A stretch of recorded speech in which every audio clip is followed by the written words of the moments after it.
สบายดีเมื่อสุขสุขคนพาพี่น้องมาอย่างอยู่โฮเทลอันนี้เนาะพี่น้องเบลลาจิโอนี่นะเขาทางเขานี่นะพี่น้องงามงามก็เลยพาพี่น้องมาเบิ่งไปย่างขับไปไหนนะย่างขับไปเบิ่งทางในทุกคนตอนนี้เรากำลังย่างเขาบอนอันทางหน้าโฮเทลเขาเจ้า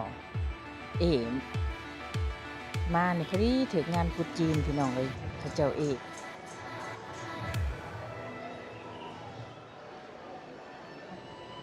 เขาเจ้ามังกรมีแต่ดอกไม้สดเบิดอยู่ในนี่ทุกคน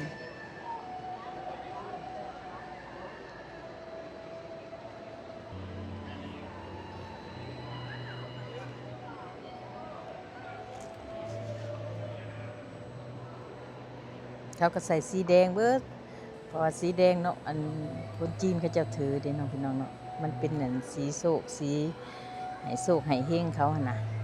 เขาก็มีแต่สีแดงเบิดอยู่ในนี่มีแต่ดอกไม้สดได้นี่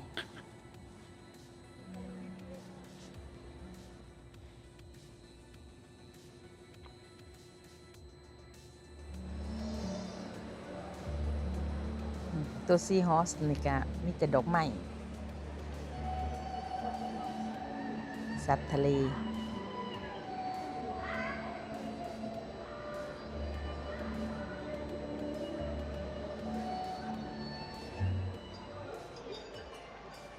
ตัวมีนี่ก็ดอกไม้สดคือกัน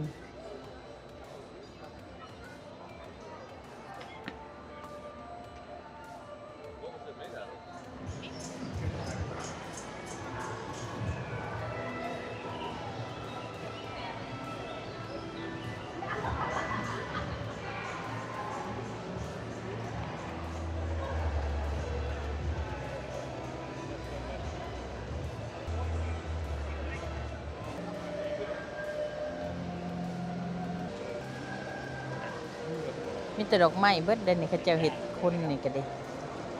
เอาบ่ฮู้เนาะว่าซื้ออิหยังพี่น้อง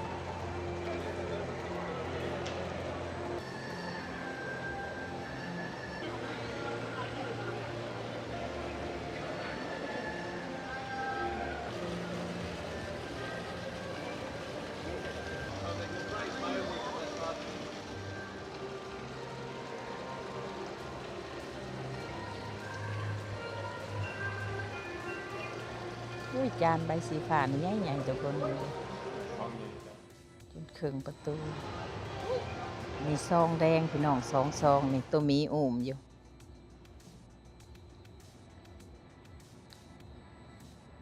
บัดนี้เฮาเบิ่งทางในแล้วเลยก็เลยสิพาพี่น้องออกไปเบิ่งทางนอกกัน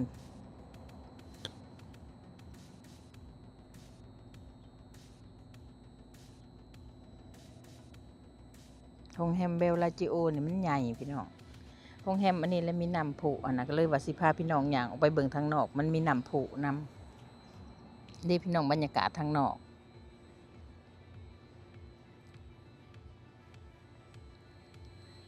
นี่น้องน้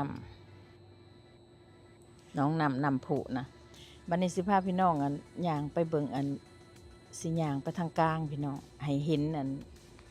ซึ่งกลางอันโฮเทลเบลลาจิโอนี่นะมันจึงเห็นน้ำพุเนาะ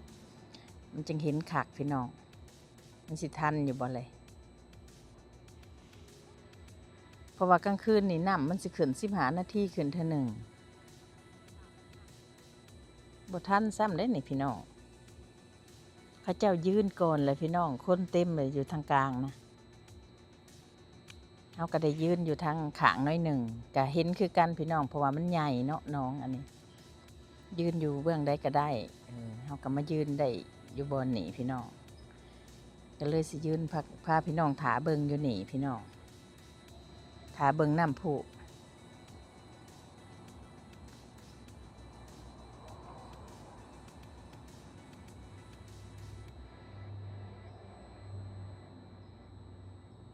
คือสิได้เวลาเลยเขาจะเปิดเพลงขึ้นมาเลยวันเดพี่น้องขึ้นมาเลยดิเบิ่งไปนำกันเด้อความสวยงาม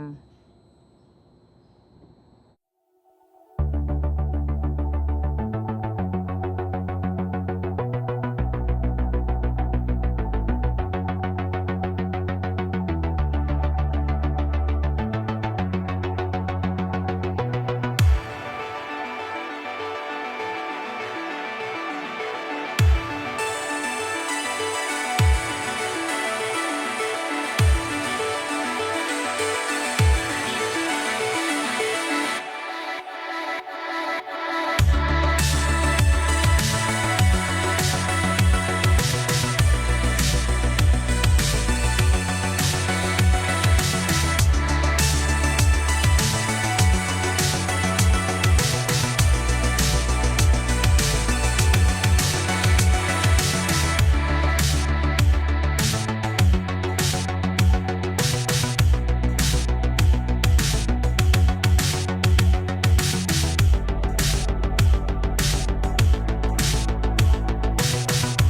จบแล้วทุกคนบัดนี้